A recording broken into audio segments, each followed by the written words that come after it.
दो देशों में युद्ध हो रहा है। कौन देशों में? तो आपको ईरान और इजराइल में, है ना। और बीच में देखिए अमेरिका जो है कूद पड़ता है, ठीक है। तो अमेरिका जब कूद पड़ता है, तो अमेरिका जब कूदा है, तो आपको याद रखना है कि अमेरिका जो है किन क्षेत्रों को निशाना बनाया, तो फोर्डो को, उसके फोर्डो को, नतांजा को और उसके बाद इस्फहान को। तो ईरान और इजराइल के बीच में क्या चल रहा है? आपको युद्ध चल रहा है ना। किसके, किन दो देशों के बीच में? तो आपको ईरान और इजराइल। और इजराइल का आपको मित्र देश कहा जाता है, किसको? अमेरिका को कहा जाता है। और अमेरिका को जैसे ही कहा जाता है, तो अमेरिका भी इसमें क्या होता है? बीच में कूद पड़ता है ना।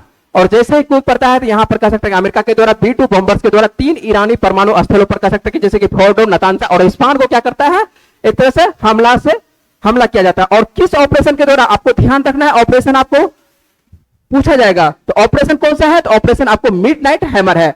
आपको ध्यान रखना कि मिडनाइट हैमर जो है, ऑपरेशन मिडनाइट हैमर किसके द्वारा चलाया गया था? तो आपको अमेरिका के द्वारा चलाया गया था, है ना। और आप लोगों को कुछ दिन पहले एक प्रश्न करवाए थे। कौन सा प्रश्न करवाए थे? कि ऑपरेशन सिंधु क्या है। तो ऑपरेशन सिंधु क्या है? जल्दी से बताइए, ऑपरेशन सिंधु क्या आप लोग करवा चुके हैं? तो ऑपरेशन सिंधु है कि ईरान से जो भारत के नागरिक वहां पर फंसे हुए थे, जब युद्ध चल रहा है, तो हम लोग के जो नागरिक है उसका सुरक्षा का दायित्व बनता है, भारत सरकार का दायित्व बनता है। भारत सरकार क्या करेगी? उसको सकुशल वापस लाने का कर्तव्य बनता है भारत सरकार का। तो ईरान में जितने भी भारतीय हैं उसको भारत लाने का जो कर्तव्य बनता है, उसको किस ऑपरेशन के द्वारा? तो ऑपरेशन सिंधु के द्वारा। सिंदूर नहीं है, ध्यान रखिएगा, ऑपरेशन क्या है? ये सिंधु है।